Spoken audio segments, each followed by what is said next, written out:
안녕하세요. 복잡한 원문을 명쾌하게 풀어드리는 시간입니다. 혹시 최고대학 합격이라는 게 도저히 열어볼 수 없는 블랙박스 같다고 느껴본 적 없으신가요? 오늘은 바로 그 상자를 여러분과 함께 열어보려고 합니다. 도대체 최고의 대학은 지원자에게서 진짜 뭘 보고 싶어 하는 걸까요? 흔히들 명문대 입시는 블랙박스 같다고 하잖아요. 맞아요. 안에서 정확히 어떤 기준으로 학생을 뽑는지 알기가 참 어렵다는 뜻이죠. 그런데 오늘 저희가 그 블랙박스를 열어볼 아주 특별한 열쇠를 가져왔습니다. 바로 서울대학교 입학처에서 직접 공개한 실제 합격생들의 데이터, 그 생생한 자료들이죠. 이걸 가지고 성공적인 지원서의 비밀이 뭔지 제대로 한번 파헤쳐 보겠습니다. 자, 그럼 바로 시작해 볼까요? 첫 번째 단서는 바로 성적입니다. 가장 기본이겠죠. 그런데 놀랍게도 입학 사정관들은 이 숫자가 이야기의 절반밖에 들려주지 않는다고 말합니다. 성적 너머의 진짜 이야기, 바로 지적 호기심의 힘에 대해서 말이죠. 자, 이 성적표 좀 보세요. 한 사범대학 합격생의 기록인데요. 와, 누가 봐도 정말 훌륭하죠? 그런데 놀랍게도요, 입학사정관들한테 이 완벽해 보이는 성적은 그냥 평가의 시작점일 뿐이라고 합니다. 바로 이 부분입니다. 입학사정관들이 숫자를 넘어 진짜 보고 싶어 하는 게 바로 이런 거예요. 선생님 추천서를 보면 이 학생이 그냥 공부 잘하는 학생이 아니라 어떻게 배우는 학생인지가 드러나잖아요. 하나의 개념을 놀라울 정도로 확장시키는 능력? 심지어 학자로서의 면모가 보인대요. 정말 인상적인 평가 아닌가요? 이게 바로 모든 합격생들의 자료에서 일관되게 나타나는 핵심입니다. 그러니까 정답을 아는 학생이 아니라 질문 그 자체를 파고들고 싶어하는 그 갈증, 진짜 지적 호기심의 증거를 찾고 있었던 거죠. 혹시 이런 지적 호기심이 문과 학생에게만 해당되는 이야기라고 생각하셨나요?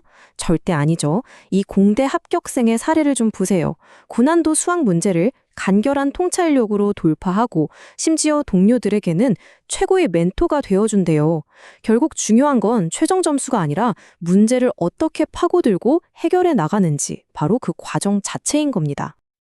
자, 그럼 이런 호기심이 어떻게 하나의 이야기가 되는지 한번 살펴볼까요? 인상적인 지원서는요, 그냥 스펙을 나열하는 게 아니라 하나의 관심사가 시간이 지나면서 어떻게 깊어지고 진화했는지를 보여주는 한편의 성장 드라마 같거든요. 저희는 이걸 탐구의 흐름이라고 부르는데요. 이게 정말 중요합니다. 하나의 관심 주제를 1학년 때부터 3학년 때까지 어떻게 파고들었는지 그 흐름을 보여주는 거죠. 수업, 독서, 활동이 따로따로 노는 게 아니라 하나의 줄기로 쫙 연결되는 그림. 이게 바로 스펙 쌓기와 진정한 탐구의 결정적인 차이입니다. 이 학생의 여정을 한번 따라가 보죠. 1학년 때 사회적 기업 프로젝트로 장애인 불평등 문제에 처음 눈을 뜹니다. 이게 바로 불꽃이었던 거죠. 그러다 2학년 땐 관련 책을 읽고 토론을 이끌면서 지식을 더 깊게 파고들고요. 마침내 3학년에 이르러서는 시각장애인의 이동권 문제를 직접 연구하고 기술을 활용한 해결책, 그러니까 앱 개발까지 구상해냅니다. 어떤가요? 단순한 관심이 어떻게 깊이 있는 분석과 창의적인 해결책으로 이어지는지 정말 강력한 서사죠.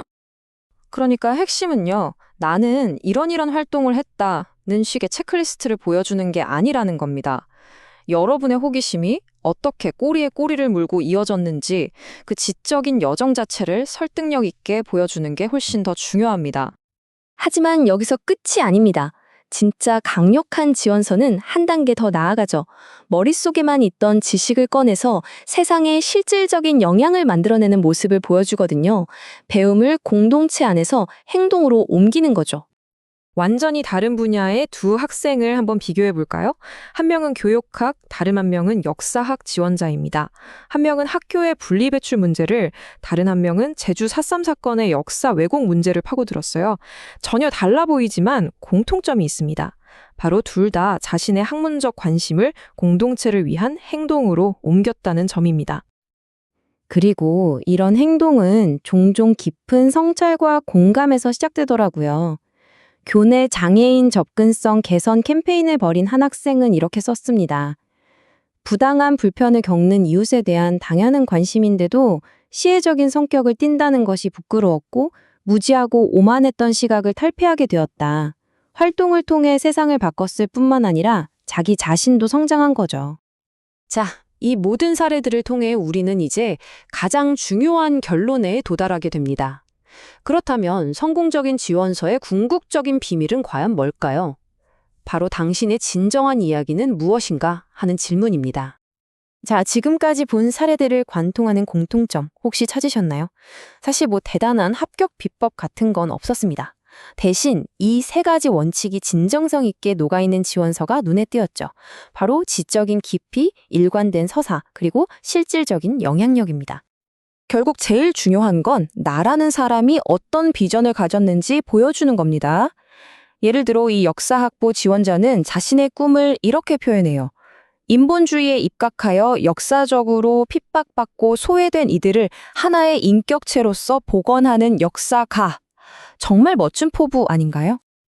때로는 이렇게 지독할 정도로 구체적일 수도 있습니다. 한 약학도 지망생의 목표를 한번 들어보세요. 글리백이 티로신 키나아제에 경쟁적으로 결합하는 것처럼 질병 표적 분자에 선택적으로 반응하는 약물 설계를 연구하고 싶다.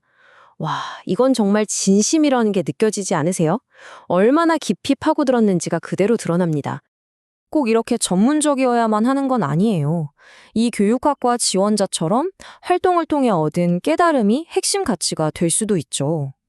나와 다른 타인의 견해를 존중하는 자세를 배웠고 적극적인 소통으로 교육의 가치를 실현하겠다는 진로 목표를 확고히 했습니다.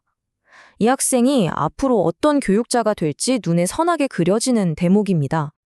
여기서 우리가 얻을 수 있는 가장 중요한 결론은 바로 이것입니다. 서울대는 정해진 틀에 딱 맞는 완벽한 학생 한 명을 찾는 게 아니라는 사실, 오히려 각자 다른 색깔을 가진 독특하고 진정성 있는 인재들을 모으고 싶어 하는 거죠. 그러니 이제부터 여러분이 스스로에게 던져야 할 질문은 대학은 뭘 좋아할까가 아닙니다. 바로 나의 고등학교 3년은 어떤 이야기였지가 되어야 합니다. 여러분의 지원서가 바로 그 진솔한 이야기를 들려줄 때 가장 강력한 힘을 발휘할 겁니다. 오늘 저희의 분석이 여러분 각자의 이야기를 찾는데 작은 힌트가 되었기를 바랍니다. 감사합니다.